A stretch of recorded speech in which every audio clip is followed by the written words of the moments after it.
What's going on, people? Ben here from Bateman Talks Tottenham, back with another video of my dad Paul, where today we'll be talking about the sort of latest news regarding Spurs, where we're hearing today, only just coming in, that Manos Solomon is going to be out for 2 to 3 months from an injury sustained in training, which is not the best news to hear, considering we've already got some injuries to the likes of Ivan Perisic and Son not being at full fitness, and Brennan Johnson, who now isn't going to be playing against Luton at the weekend and has not been named in the Wales squad because of this injury. So the injuries are kind of mounting up for Spurs, aren't they? They are. Looks like Brian Gill might be needed. Yeah, and Alejo Valise, you think maybe he's going to get some minutes. Maybe even Jamie Donnelly.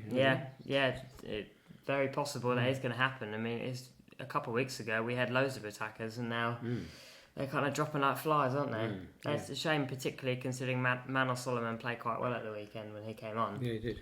Didn't he? So, not the best thing. And Paul O'Keefe said that Son has had a groin injury for over a month, which isn't... It's a weird one because he's not played badly like last season where he had an injury. Obviously, I know a hernia is a lot worse in terms of movement, which is probably why.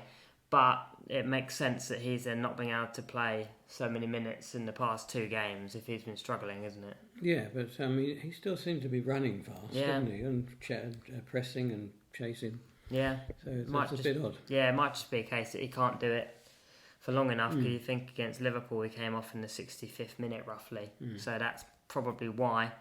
And then sort of looking back on the Liverpool game again, fans haven't stopped complaining all week. Liverpool, obviously, they put that statement out saying they're going to take all options or look at all options available, whatever that's supposed to suggest. And then Jurgen Klopp today saying in his press conference that the game should be replayed. But I know the audio is terrible hearing it, and you can hear in the audio that they realise about 5 seconds after the game starts again that it was wrong. But they can't do anything about it because obviously the game is resumed. Yeah. And unfortunately, I think Liverpool are just going to have to deal with it, really.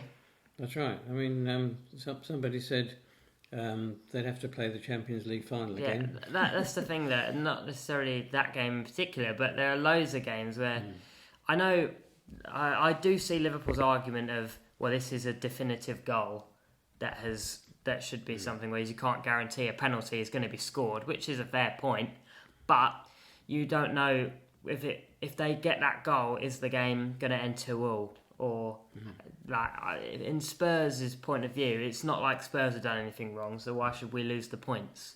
I know they'll say, oh, you didn't legitimately win the points, but you think the logistics of replaying the game, all the fans that have paid money for tickets, the club organising the event, the players having their meals, Klopp being a big complainer when it comes, understandably, to be fair to him, but Klopp being a complainer at the schedule of fixtures. Well, when do we suggest this game fits in again?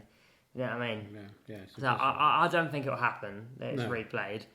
I don't think it should happen either. No. But they're really complaining about it, aren't they?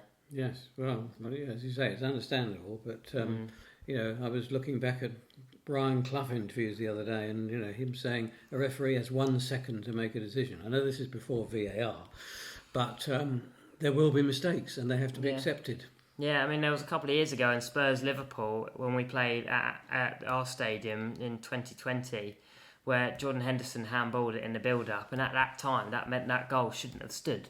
So you could argue then, well, should that game have been replayed? But we didn't complain about it for ages, even though... You win some and you lose some, and they have to accept that. Yeah, and I think, unfortunately, that doesn't sound like they really have yet, does it? But... I mean, if we were on the other end, of course, we would go nuts as well. We would be complaining lots if it was us.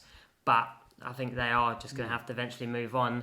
And I think from a Spurs perspective, we've got to look at the positives of it. I think there's clearly going to be a sort of review of the VAR protocol of the referee body. And hopefully for the whole of the Premier League, that it's going to come to some sort of positive change in the future. Because they're going to have a review from how... bad of an error it was. That's right. But the shame of it was that all the comments after the match were all about this, decisions. Whereas actually there was some jolly good football to be discussed and looked at and analysed, which didn't happen, or hardly happened at all. That's very true. But Thank you all for watching today's episode. Don't forget to like and subscribe. And as always, come on you Spurs!